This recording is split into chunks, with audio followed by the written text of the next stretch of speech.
อยู่กับพี่เดี๋ยวลูกไปล้างตูดก่อนไหมหือไปล้างตูดก่อนไหมครับจ้า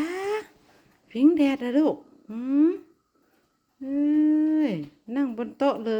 ยนอนเล่นบนโต๊ะเลยเลยลูกเอาเกี่ยงขลอมขลอมด้วยเถอะเอา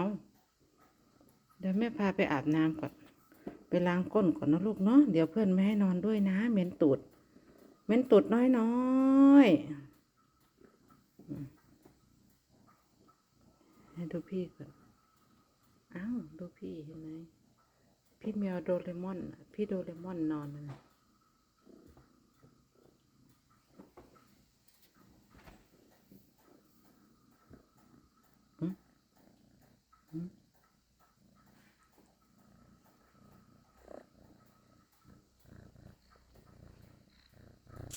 เดี๋ยว